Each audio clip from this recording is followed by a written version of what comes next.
दोस्तों रिसेंटली एक बहुत ही इंपॉर्टेंट इंसिडेंट हुआ है। रसिया और बेलारूस ने पूरी दुनिया को ये ऑफर दे दिया है कि आप हमारे साथ में एक यूनियन स्टेट बना लीजिए एंड हम आपको न्यूक्लियर वेपन्स प्रोवाइड कर देंगे। वैसे तो दोस्तों पूरी दुनिया रसिया बेलारूस के इस ऑफर से और इस स्टेटमेंट से शॉक है, बट आप लोगों को पता होना चाहिए कि ये यूनियन स्टेट का कॉन्सेप्ट है क्या। तो बेसिकली दोस्तों यूनियन स्टेट में कंप्लीटली दोनों अलग कंट्रीज होती हैं, दोनों कंट्रीज के अलग प्रेसिडेंट होते हैं, बट मेनली वो आकर के 4 पिलर्स पे एक दूसरे के साथ पूरी तरीके से कोऑपरेट करते हैं। और दोस्तों वो 4 पिलर्स हैं कौन से? बहुत ही इंपॉर्टेंट पिलर्स हैं। पहला हो जाता है इकोनॉमिक इंटीग्रेशन, दूसरा हो जाता है टैक्सेशन, तीसरा हो जाता है इंटीग्रेशन इन डिफेंस, चौथा हो जाता है दोस्तों इंटेलिजेंस। अब फाइनली दोस्तों मैं आप लोगों से एक इंपॉर्टेंट क्वेश्चन पूछूंगा। मान लीजिए आप कजाकिस्तान देश के प्रेसिडेंट हैं और आप लोगों को भी ये ऑफर आया है, तो अब आप लोग इस ऑफर को स्वीकार करेंगे या रिजेक्ट? अब दोस्तों आप लोग इस क्वेश्चन का आंसर हाँ करें या ना करें, बट मैं आप लोगों की जानकारी के लिए बता देता हूँ कि ये रसिया और बेलारूस जो कर रहे हैं वो ये कंप्लीटली लीगल है और दुनिया में इसको कोई भी इलीगल नहीं कह सकता। क्योंकि अगर दो कंट्री प्रॉपर तरीके से यूनियन बनाती हैं तो वो एक दूसरे के यहाँ पर अपने न्यूक्लियर वॉरहेड्स रख सकते हैं। बट यस ऑफ कोर्स दोस्तों कि एक दूसरे के यहाँ पर वो नॉर्मली तो नहीं रख सकते, बट अगर उनका डिफेंस कॉपरेशन बढ़ चुका है तो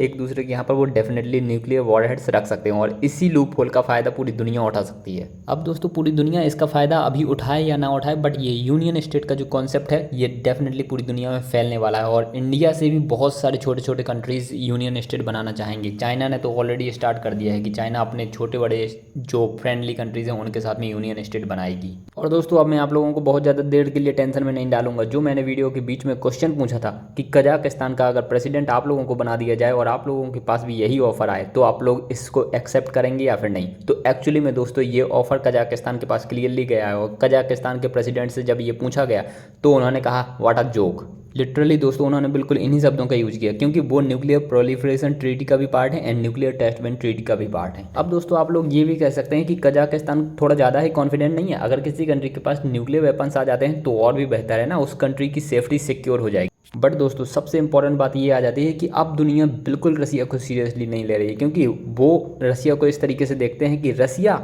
कौन से बेसिस पे आखिरकार दूसरी कंट्रीज़ को सेफ्टी प्रोवाइड कर सकता है जब उनके यहाँ पे खुद की ही सेफ्टी नहीं है। रिसेंटली आप लोगों ने देखा कि क्रेमलिन में एक ड्रोन से अटैक हुआ और रिसेंटली दोस्तों आप लोगों ने मॉस्को में बहुत सारी जगहों पे देखा कि ड्रोन से बहुत सारे अटैक्स हो रहे हैं और रसिया में ऑटोमेटिकली मिसाइल लॉन्चेस होने स्टार्ट हो गए हैं। तो दोस्तों जब रसिया अपनी खुद की कैपिटल और जहाँ पर व्लादिमीर पुतिन खुद बैठते हैं उसको ही सेफ नहीं कर पा रहा, उसको ही गार्ड नहीं कर पा रहा, तो वो दूसरी कंट्री को क्या सेफ्टी पहुँचाएंगे? अब लिटरली दोस्तों ये वाली चीज़ तो कजाकिस्तान क्या बाकी दुनिया के और भी कंट्रीज देख रहे होंगे कि रसिया के पास तो प्रॉपर तरीके से न्यूक्लियर वॉर हेड्स हैं, लेकिन क्या रसिया अभी से उनको इस्तेमाल करने लग जाएगा? किसी जब कंट्री को उस वॉरहेड्स का डर ही नहीं है तो हम क्या ही करेंगे उन न्यूक्लियर वॉरहेड्स का। और दोस्तों अगर वैसे देखा जाए तो ये वाली बात भी काफ़ी हद तक सही है, क्योंकि अगर किसी कंट्री के एक छोटे से पार्ट पर किसी दूसरी कंट्री के द्वारा ड्रोन अटैक या फिर कोई छोटा बड़ा अटैक किया जाता है तो जरूरी तो नहीं है कि जिस कंट्री पर अटैक हुआ है वो तुरंत ही न्यूक्लियर वॉर की धमकी देना स्टार्ट कर देगा। और वैसे भी दोस्तों जो न्यूक्लियर वेपन्स होते हैं वो बिल्कुल फाइनल वार्निंग के लिए होते हैं कि अगर अब आपका सब कुछ लुटने के लिए आ गया है तो आप लोग फाइनली जाकर के आपको मजबूरी में न्यूक्लियर वेपन्स का इस्तेमाल करना पड़ेगा और अपनी सेफ्टी सिक्योर करनी पड़ेगी। तो दोस्तों ये काफ़ी इंटरेस्टिंग बात होगी और देखने वाली बात भी होगी कि आखिरकार कौन कौन सी कंट्रीज हैं जो इस ऑफर को स्वीकार करती हैं और